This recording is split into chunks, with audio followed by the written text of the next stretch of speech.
अस्सलाम वालेकुम dear students, कैसे हैं आप सब। My name is Rayan Malik and I am here to teach you physics class 9th. In this lecture, we are going to study a topic of chapter number 1, which is screw gauge. So let's start our lecture. As we know that the least count of vernier caliper is 0.1 millimeter. तो अब अगर कोई ऐसी measurement जो कि 0.1 millimetre से भी छोटी हो, तो फिर क्या वो आप मेजर नहीं कर सकते? Of course, we can measure by using a screw gauge. And screw gauge is also known as micrometer screw gauge. इसको हम माइक्रोमीटर क्यों कहते हैं? क्योंकि ये बहुत ही स्मॉल मेजरमेंट्स को ले सकता है. So a screw gauge is an instrument that is used to measure small length with accuracy greater than a vernier caliper. Screw gauge एक ऐसा इंस्ट्रूमेंट है जो कि बहुत ही स्मॉल मेजरमेंट्स को मेजर कर सकता है और इसकी एक्यूरेसी वर्नियर कैलिपर से भी ग्रेटर है. तो फर्स्ट ऑफ ऑल डिस्कस करते हैं कंस्ट्रक्शन ऑफ स्क्रू गेज को. As screw gauge consist of a U shape metal frame, जिसके एक एंड पर होता है स्टड और दूसरे एंड पर है मूविंग स्पिंडल. और ये मूविंग स्पिंडल जो है ये फर्दर आगे अटैच है हॉलो सिलेंडर के साथ. इस हॉलो सिलेंडर पर एक लाइन आपको नजर आ रही है. इस लाइन को हम कहते हैं इंडेक्स लाइन और इस कंप्लीट हॉलो सिलेंडर को हम स्लीव भी कहा करते हैं. अब इस इंडेक्स लाइन पर मिलीमीटर्स में रीडिंग मेंशन होती है, तो यहां पर इसको हम मेन स्केल भी कहते हैं कि ये मेन स्केल यहां पर ड्रॉ हुआ हुआ है. और इसी के साथ आगे है यहां पर सर्कुलर स्केल. सर्कुलर स्केल पर टोटल 100 नंबर ऑफ डिविजन्स होती हैं. और इसी के साथ आपको आगे एक थ्रेडेड पोर्शन नजर आ रहा है जिसको हम थिम्बल कहा करते हैं. थिम्बल के बाद लास्ट में आपको एक रैकेट नजर आ रहा है. रैकेट को मूव करके हम थिम्बल और स्टड के दरमियान जो गैप है उसको भी आप क्लोज कर सकते हैं. So this is the construction of screw gauge. Now what is the pitch of screw gauge?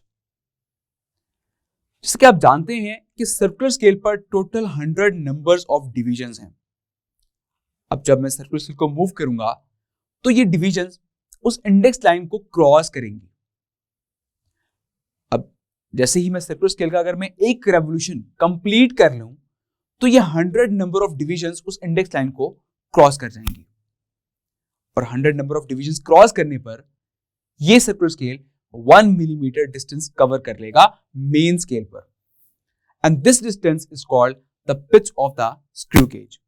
So we can define it as it is the distance between consecutive threads on the spindle is 1 millimeter, and this distance is called the pitch of screw on the spindle. Now, what is the least count of screw gauge? Screw gauge का least count क्या है कि इससे हम smallest measurement कितनी measure कर सकते हैं. जैसे कि आप जानते हैं कि सर्कुलर स्केल पर टोटल 100 नंबर ऑफ डिविजन्स होती हैं. जैसे ही मैं उस सर्कुलर स्केल को मूव करूंगा तो एक डिवीजन जब क्रॉस करेगी उस इंडेक्स लाइन को, तो उसमें जो डिस्टेंस कवर हो रहा है that is called the least count of micrometer screw gauge.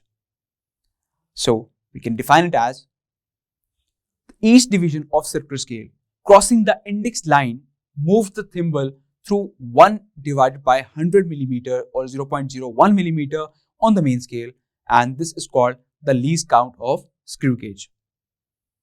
And we can also find it by mathematically that least count is equals to pitch of screw gauge divided by number of divisions on circular scale.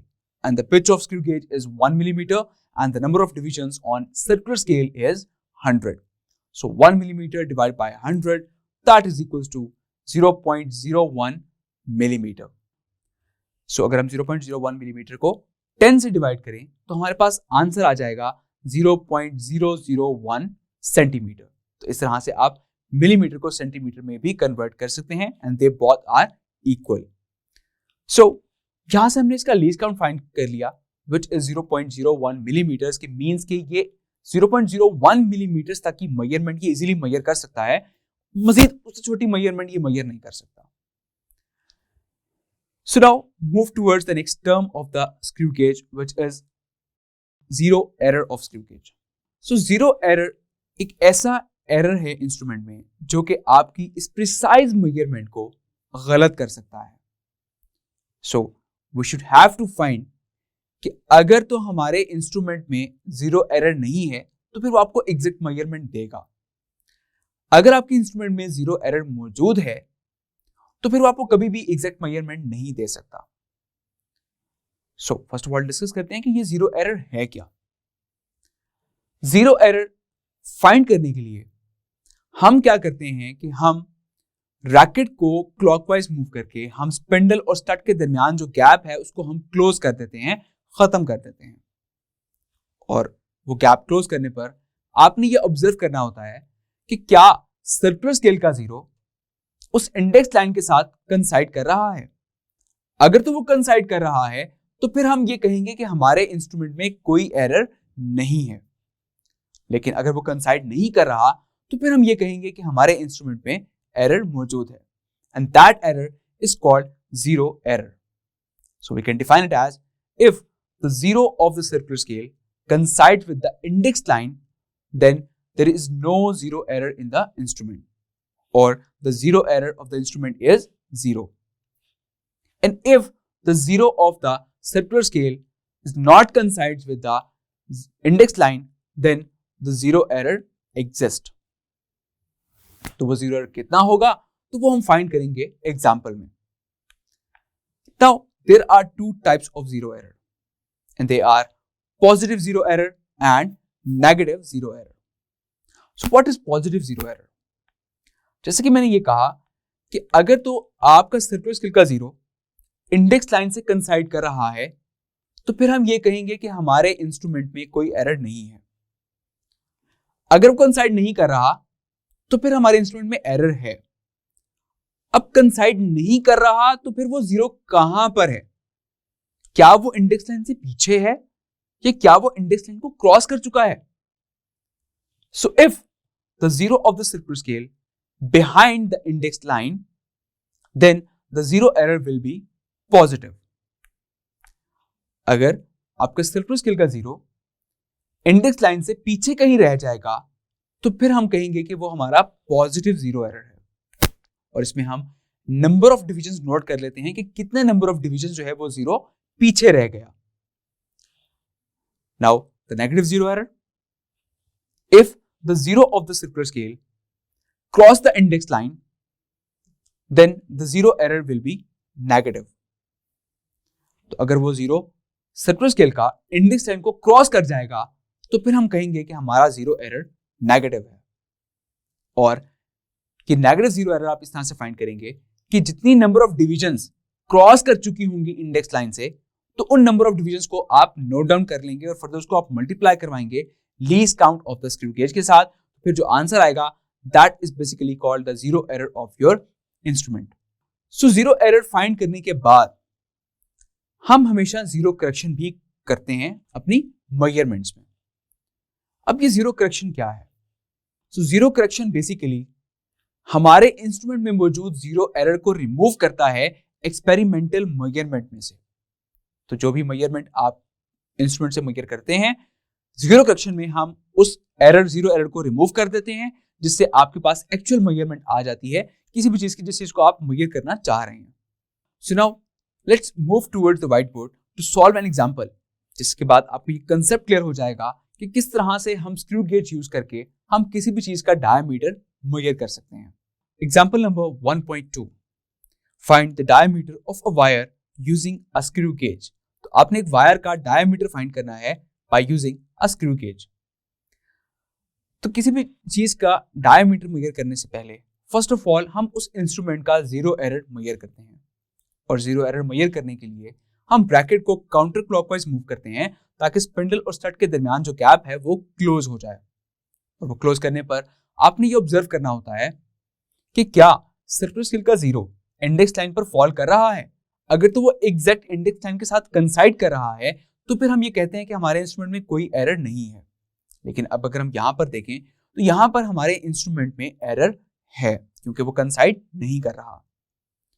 जैसा कि वो zero index line से पीछे कहीं रह गया, तो फिर यहां से ये क्लियर हो गया कि ये पॉजिटिव जीरो एरर है। सो कितने डिवीजन पीछे रह गया, तो यहां पर हम वो नोट कर लेंगे कि यहां पर 24 डिविजन्स वो पीछे कहीं रह गया।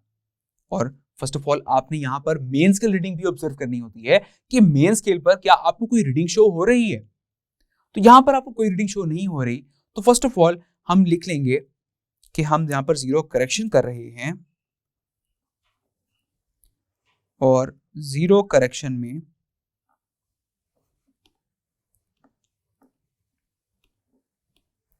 हमें मेन स्केल रीडिंग हमने देख ली, main scale reading which is 0 millimeter, और इस तरह से फिर हमने सर्कुलर स्केल रीडिंग भी देख ली कि सर्कुलर स्केल की 24th डिवीजन जो है वो फिर कंसाइड कर रही है इंडेक्स लाइन के साथ। तो यहां पर हम 24 को मल्टीप्लाई करवा देंगे least count of the screw gauge and which is 0.01 millimeter. So 24 into 0.01 millimeter, which is equals to 0.24 millimeter. This is circular scale reading. अब आपने फाइंड करना है जीरो एरर। तो जीरो एरर फाइंड करने के लिए हम मेन स्केल रीडिंग और सर्कुलर स्केल रीडिंग को ऐड कर देते हैं। So 0 millimeter plus 0.24 millimeter, which is equals to 0.24 millimeter. तो मेन स्केल रीडिंग थी हमारे पास 0 और सर्कुलर स्केल थी 0.24, तो इनको हमने ऐड अप कर दिया और हमारे पास आंसर आ गया 0.24 millimetre. And as we know कि आपका जीरो एरर जो था वो पॉजिटिव था, तो यहाँ पर हम पॉजिटिव साइन लगा देंगे। दिस शोज कि ये पॉजिटिव जीरो एरर है।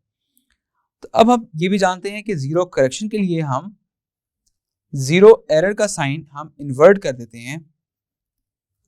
सो zero correction is equals to, हम इसका साइन चेंज कर देंगे एंड इट बिकम -0.24 मिलीमीटर। तो यहां से आपने जीरो करेक्शन फाइंड आउट कर ली। अब आप फाइंड करेंगे उस वायर का एक्चुअल डायामीटर। तो वायर का डायमीटर फाइंड करने के लिए अगेन हम ब्रैकेट को काउंटर क्लॉकवाइज मूव करेंगे, जिससे आपका स्पिंडल और स्टड के दरमियान जो गैप है वो दोबारा से क्रिएट हो जाएगा, और वहां पर फिर आप वायर को प्लेस करके दोबारा से उनको टाइट कर लेंगे इस तरह से कि वो वायर वहां से मूव ना हो सके। सो टाइट करने के बाद अगेन आपने अब रीडिंग्स ऑब्जर्व करनी है। तो फर्स्ट ऑफ ऑल आपने देखना है मेन स्केल को कि मेन स्केल पर आपको कौन सी रीडिंग शो हो रही है। तो मेन स्केल पर यहां पर हमें जो रीडिंग शो हो रही है विच इज 1 मिलीमीटर। तो अगेन तो यहां पर नोट कर लेंगे कि अब आप डायमीटर फाइंड कर रहे हैं वायर का। So diameter of the wire, और इसमें आपने फाइंड कर लिया मेन स्केल रीडिंग कि मेन स्केल रीडिंग आपको शो हो रही है यहां पर 1 millimetre. And then again circular scale reading के सर्कुलर स्केल की कौन सी डिवीजन कंसाइड कर रही है इंडेक्स लाइन के साथ। सो यहाँ पर 85 डिवीजन जो है वो कंसाइड कर रही है इंडेक्स लाइन के साथ। सो 85 को हम मल्टीप्लाई करवा देते हैं इसके लीस्ट काउंट से, और 85 इनटू लीस्ट काउंट है स्क्रू गेज का 0.01 मिलीमीटर। सो मल्टीप्लाई करवाने पर हमारे पास आंसर आ जाएगा 0.85 millimetre. So now find the diameter. So diameter find करने के लिए हम मेन स्केल रीडिंग और सर्कुलर स्केल रीडिंग को हम ऐड अप कर दिया करते हैं। So main scale reading is 1 millimetre and circular scale reading is 0.85 millimetre.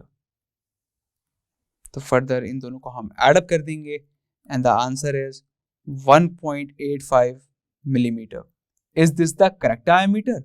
Of course not, because हमारे इंस्ट्रूमेंट में था जीरो एरर। तो यहाँ पर हम करेंगे इसमें zero correction. This is basically observe diameter of a wire. तो यहाँ पर अब हम करेक्ट डायमीटर फाइंड करते हैं। So correct diameter is equals to 1.85 zero correction, which is minus 0.24 millimetre, यहाँ पर इसको हम सेपरेट कर देंगे, -0.24 मिलीमीटर, और सेपरेट करने पर हमारे पास आंसर आ जाएगा 1.61 millimeter. So this is basically the correct diameter of the wire. Clear? Now let's have a short quiz. What is the least count of a screw gauge?